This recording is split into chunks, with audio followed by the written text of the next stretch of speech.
Welcome students. मैं विक्रम स्वागत करता हूं आपका विक्रम विजय सर कॉमर्स क्लासेस के अंदर। हम आज लोग डिस्कस करेंगे रेशो एनालिसिस में कुछ प्रैक्टिकल प्रॉब्लम्स। जैसा कि हमें पता है, हमने 4 प्रकार के रेशो डिस्कस किए थे। पहला रेशो था हमारा लिक्विडिटी रेशो, दूसरा रेशो था हमारा सोल्वेंसी रेशो, तीसरा रेशो था हमारा एक्टिविटी रेशो, और फोर्थ वन रेशो हमने डिस्कस किया था प्रॉफिटेबिलिटी रेशो। इन चारों रेशो में आज हम लोग पहले 2 रेशोज के बारे में डिस्कशन करेंगे। लिक्विडिटी रेशो क्या होता है और सोल्वेंसी रेशो क्या होता है। इनके प्रैक्टिकल प्रॉब्लम्स के बारे में डिस्कशन हमारी रहेगी। थ्योरेटिकल पार्ट हमने अपनी प्रीवियस वीडियो में जो है डिस्कस कर लिया था। अगर आपको थ्योरेटिकल पार्ट के बारे में कुछ समझना है, जानना है, तो आप जो है ना हमारे यूट्यूब चैनल पर हमारी पिछली क्लास को देख सकते हैं। यूट्यूब चैनल को सब्सक्राइब करने के लिए आप डायल कर सकते हैं, सर्च कर सकते हैं youtube.com यूजर 9671925624।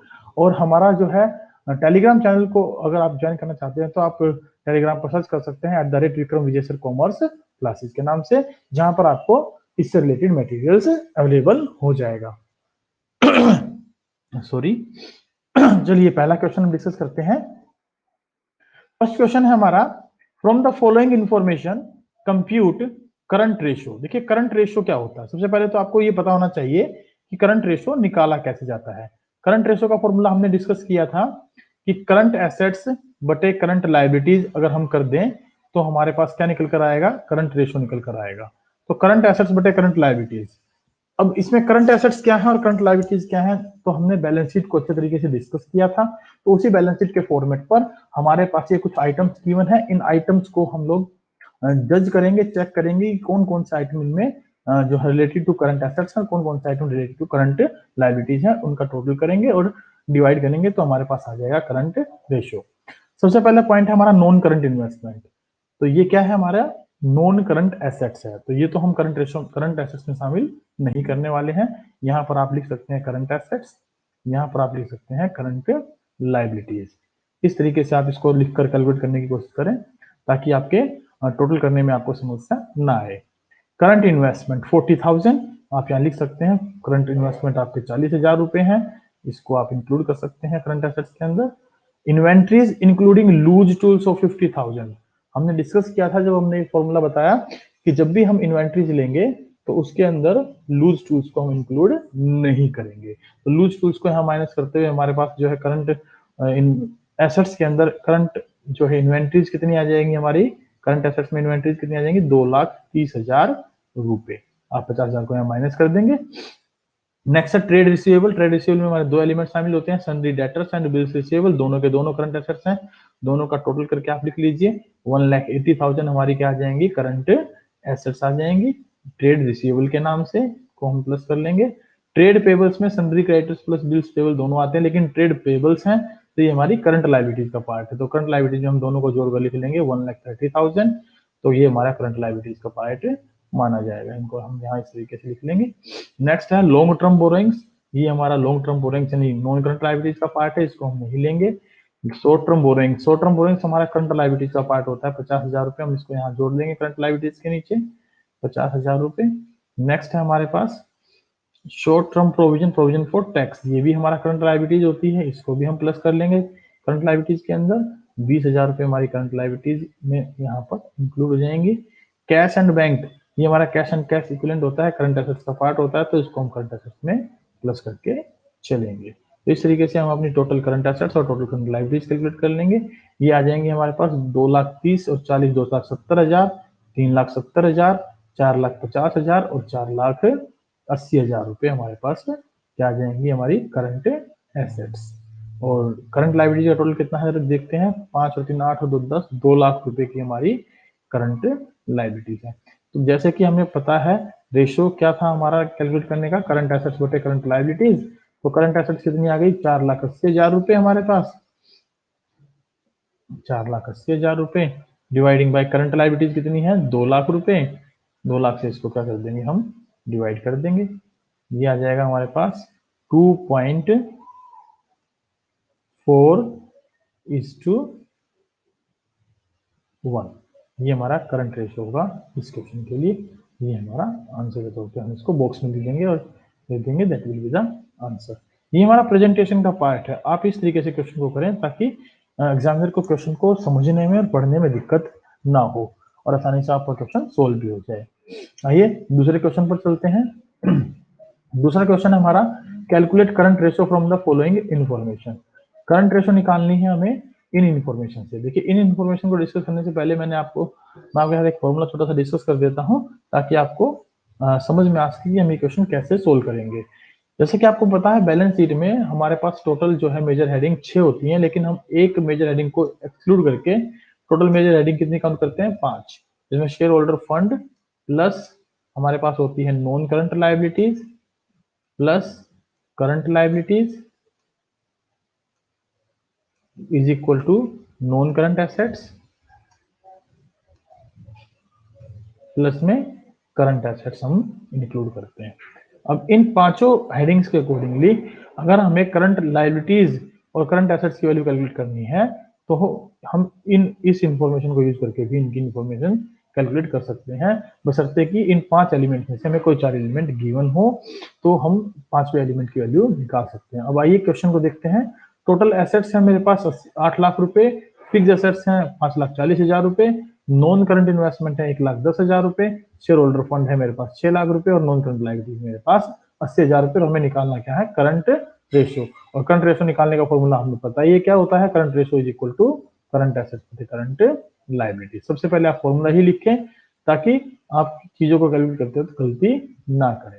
अब हमें करंट एसेट्स चाहिए। देखिए इस फॉर्मूले के according non current assets plus current assets, यदि आप दोनों को जोड़ते हैं तो हमारी क्या बन जाती है? Total assets. अब टोटल एसेट्स मेरे पास है 8 लाख रुपए, 8 लाख रुपए। अगर टोटल एसेट्स में से आप माइनस कर दें, टोटल एसेट्स में से आप माइनस कर दें फिक्स एसेट्स तो मेरे पास आ जाएंगी करंट एसेट्स। मेरे पास क्या आ जाएंगी? करंट एसेट्स आ जाएंगी। 5,40,000 यहां आप माइनस करेंगे तो आप निकाल पाएंगे करंट एसेट्स।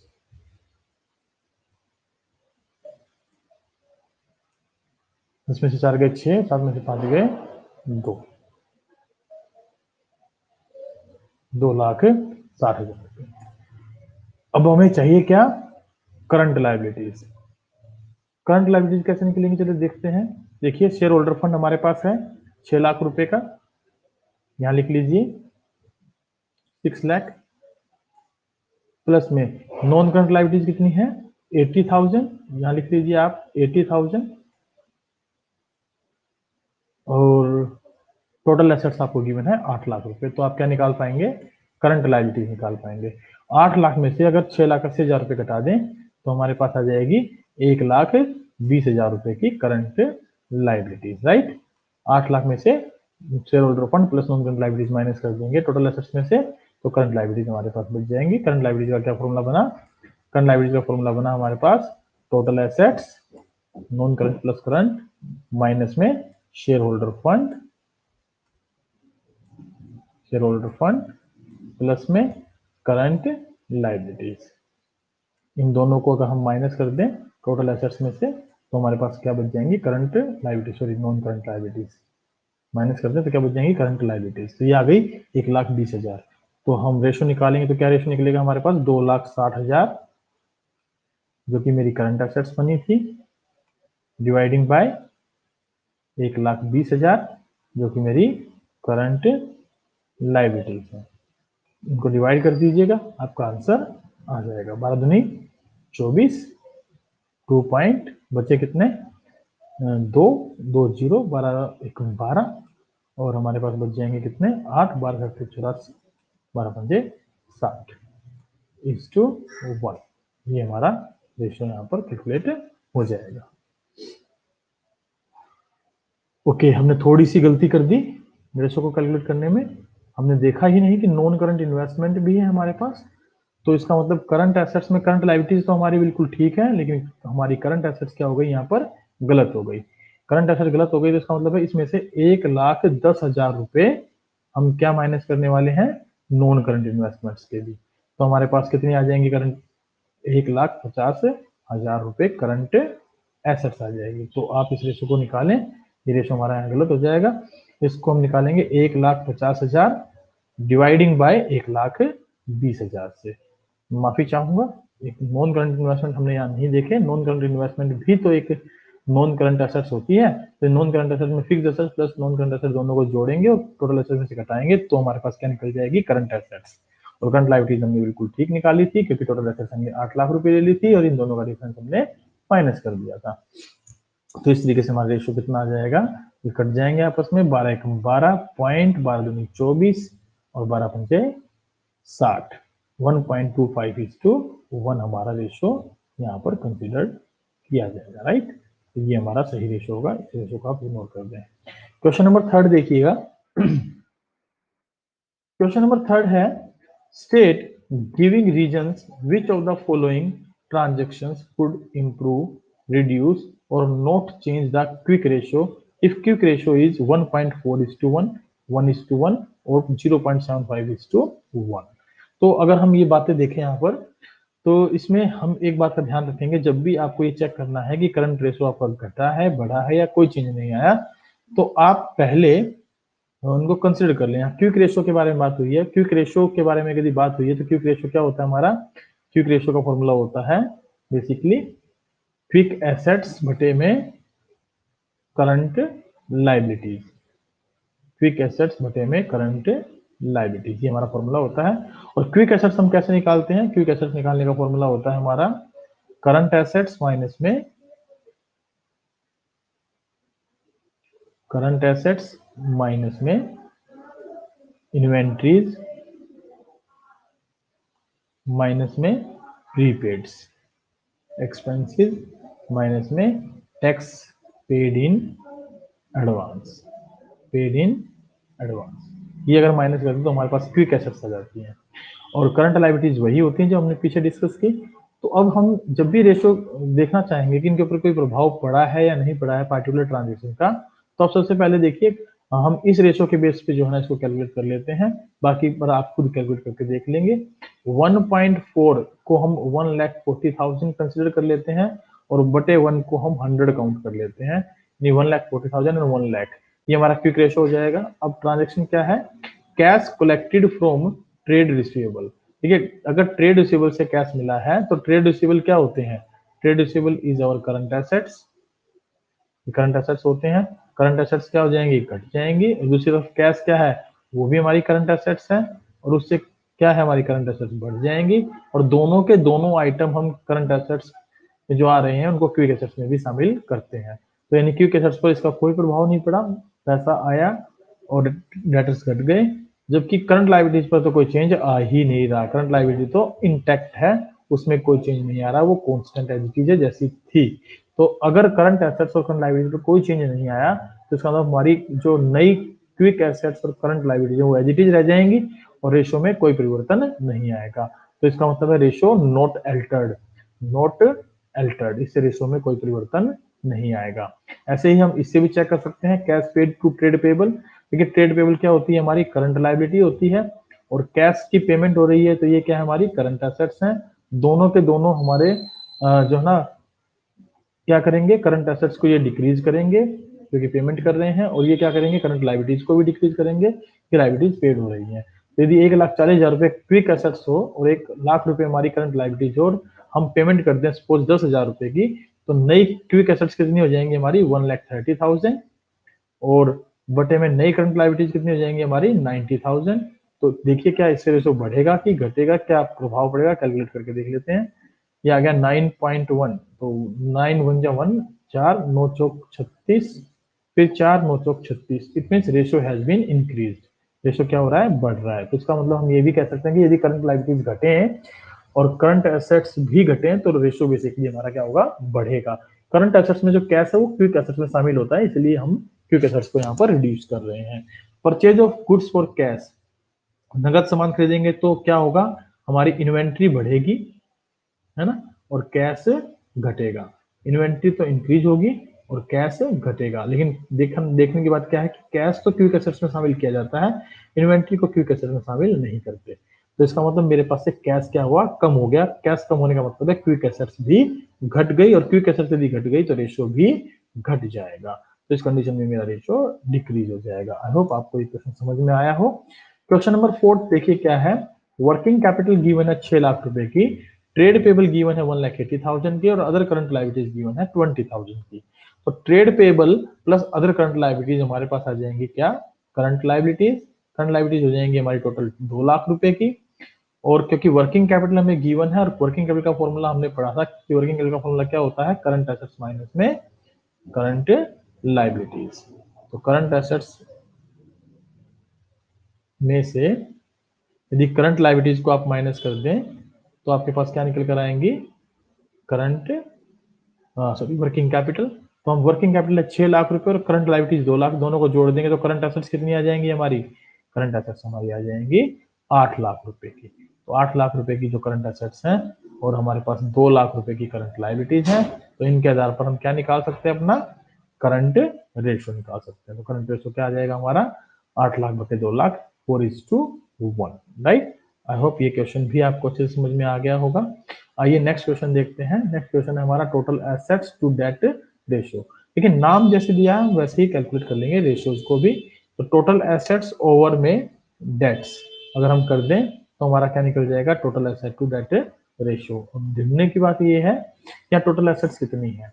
टोटल एसेट्स के बारे में यदि बात करें तो हमने फॉर्मूला पीछे पढ़ा था कि share holder fund plus non current liability plus current liability equal to total assets होती हैं। और इस क्वेश्चन के अंदर हमारे को क्या दिया है, देखिए टोटल डेट्स दिए हैं। टोटल डेट्स का मतलब है current liabilities plus non current liabilities. Non current liabilities में करंट लायबिलिटीज ऑलरेडी ऐड है, इन दोनों का टोटल क्या है हमारा, टोटल डेट्स है और शेयर होल्डर फंड। तो यानी दोनों को अगर हम जोड़ दें तो हमारे पास क्या निकल कर आ जाएंगी, टोटल एसेट्स 14 और 16 30 लाख रुपए की हमारी क्या है, टोटल एसेट्स है। डिवाइडिंग बाय बात करते हैं क्या, डेट्स के बारे में। तो डेट्स कितने हैं, 16 लाख तो टोटल है, 4 लाख करंट लायबिलिटीज है। इनको यदि माइनस कर दिया जाए तो 12 लाख रुपए की हमारे पास क्या बच जाएंगी, नॉन करंट लायबिलिटीज, जिसको हम क्या बोलेंगे, लॉन्ग टर्म डेट्स या डेट्स। तो ये बच गए हमारे पास 12 लाख रुपए के। तो इन दोनों का जो रेशियो हमारे पास आएगा that will be termed as total asset to debt ratio. तो 12 दूनी 24, बचे कितने 6 और 12 पंजे।